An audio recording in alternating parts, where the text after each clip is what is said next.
Good evening. I wanted to bring you up to date a little bit. We're trying to send out as much information as we can, and so this is the second video in less than a week.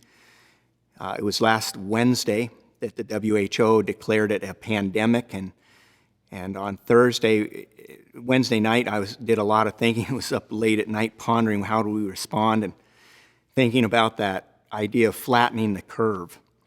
And I thought that it's very important for us to do the difficult choice of closing the church. At that stage, I didn't want to, and there wasn't a requirement to do it. But it seemed important for us to play a role in limiting social contact and so hopefully making the city in a better place, being able to handle this better. But by Thursday morning, the requirement came out that no group over 250 could meet, so that automatically touched our worship services, and we had to close them.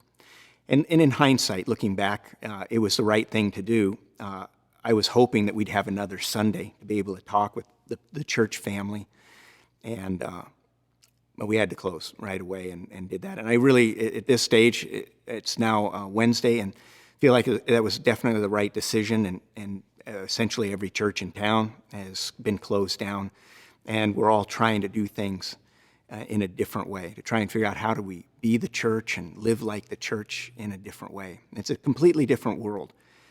One of the things I keep hearing on the radio, different people are saying it, is this phrase, it's the new normal, lines outside Trader Joe's and only letting a small group in at a time. It's the new normal, and I think we're all going to have to get used to this for a little bit, this new normal.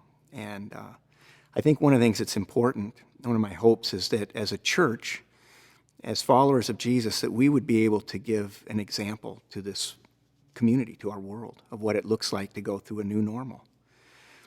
It's okay to be afraid. I know people are afraid, and there's nothing wrong with that. There's nothing wrong with having some anxiety about all of this. So none of us have gone through something like this before. But at the same time, we trust that God's in control, and He can use us, and wants to use us. And so we want to convey some things, just some ideas to help in this time and keep you as fully informed as we can. The church office is pretty much closed down. We do have access to the phones, though, so we want you to know that if you need to get a hold of us, you can by just calling the normal church phone number. My office extension, for example, has been redirected through the powers of technology to ring in my house. And so if you call my office, it will get me at home, along with every solar panel salesman in the United States.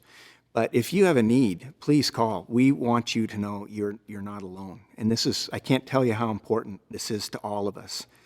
The staff, we've met together in small groups, and we're probably even going to slow down doing that and do it more online. But we have spoken that we want to make sure you're cared for. We want you to know that we love you, and we're here. We will do whatever we can to help journey through this crazy time.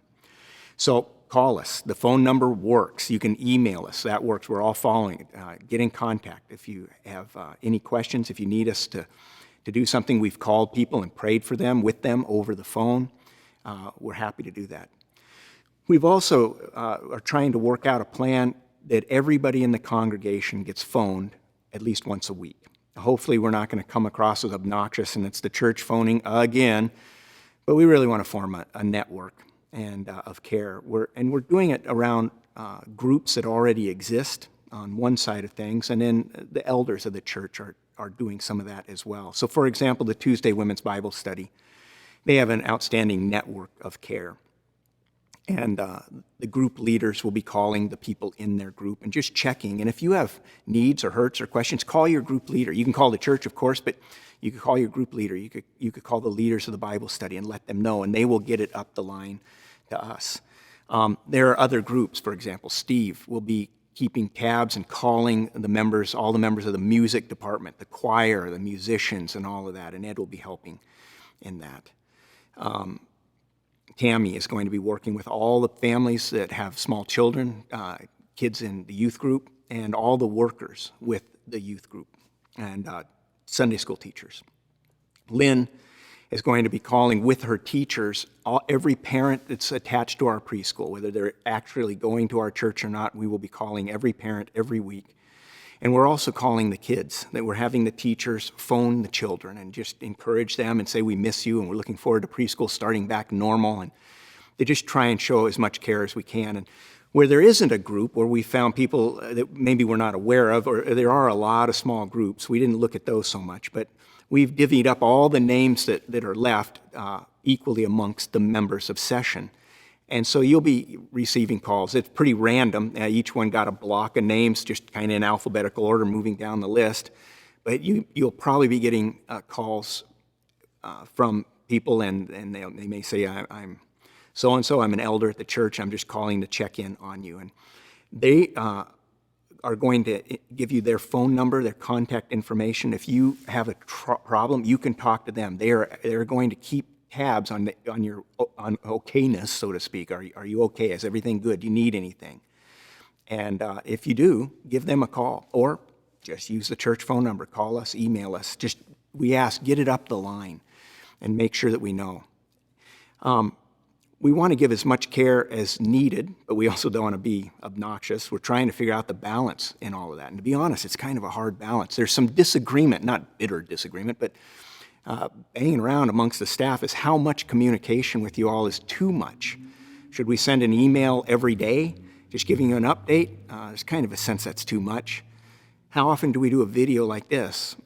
Once a week. We're already doing one video a week with the sermon. Do we do another one?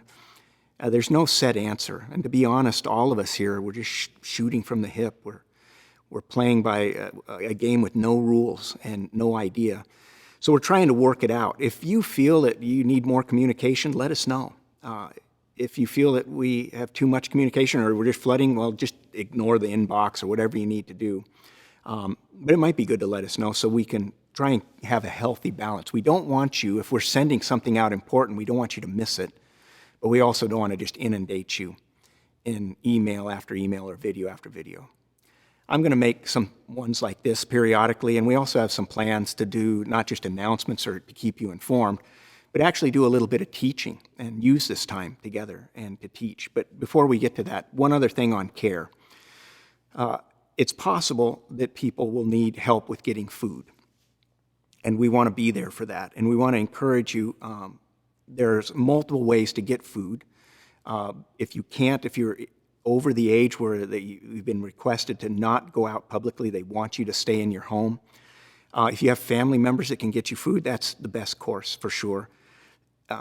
You can sign up with Vaughn's accounts and different ones online that will deliver food to you. You can order whatever you want and they will deliver it to you. If you need help setting that up, we will come to you and help you set up accounts and show you how you can do that if you need to. We're happy to do that. Let us know. And if that's uncomfortable for you and you just need to give somebody a grocery list, we will go to the store and try and get that for you. We're not sure how we'll do that. We don't have the infrastructure set up yet for that, and hopefully it won't even need to be happening.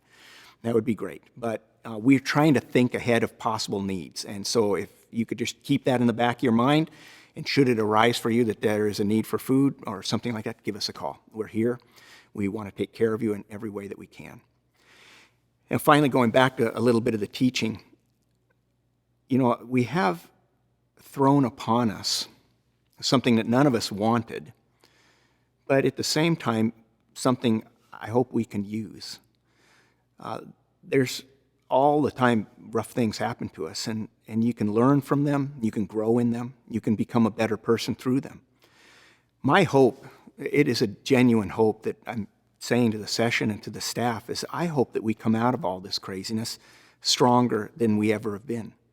I'm hoping and praying that you, the church family, would genuinely be able to say that you never felt more loved or more cared for than in this time of crisis. And we're trying to do everything we can to help you with that and to help the church feel loved. We're also hoping and praying. Someone said to me this morning, and I hope it's true, and I'm going to pray that it is true, that this event actually leads people to become more spiritual, to actually people who had no interest in church before maybe start coming. Things like this have a way of showing our mortality. They show that we're not really as in control as we'd like to think. Control is an interesting thing. We're so used to it in our side of the world where we have enough wealth to buy food whenever we need. We've got nice homes and cars, and life is not hard. But the veneer of control is very thin. And many of you have experienced how thin it is by a medical diagnosis. It's very troubling, or a break in a relationship, or kids that are having trouble, or a parent that dies, or some other loved one. And you realize that there are just so many things that you can't control. And I think that's an important spiritual lesson for us to learn. It's vital, in fact. It's vital to know that life really is beyond our control. And so we've had hurled at us an opportunity, as bad as it is, and hopefully it won't get any worse, but even if it does, we can still look for the positive, to love each other, to care for each other, and to use it as a chance to grow. And I want to specifically name one area of growth that I want to challenge you to pursue, and that would be prayer. I think that there's nothing more important that you could do, and for us as a church to do. And I know that prayer can be hard. There's times we've drifted away from it, or we just don't know the words, we don't know how to do it. A week and a half ago, I did a morning class on prayer, and all of that's been recorded and is available on our webpage. And I encourage you, I would ask that during this time, if you're home and stuck at home and it's boring, what would you want to do that's in a time of sheer boredom more than watch me? And so maybe give it a chance and talk about what we see about prayer. But I want to encourage you in this time that let's make this a time where we intentionally use the time that's been given to us, extra time that we're not working, extra time with family, and to use it to become stronger in our faith.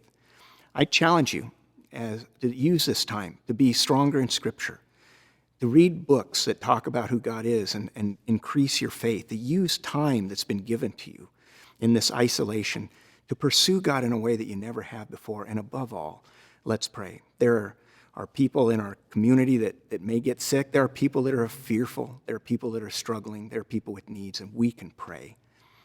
So all of this is the latest update. We'll probably have more, kind of making it up as we go along. But we want you to know, on behalf of all the staff, on behalf of all the session, we love all of you more than we can say. And we are grateful for you.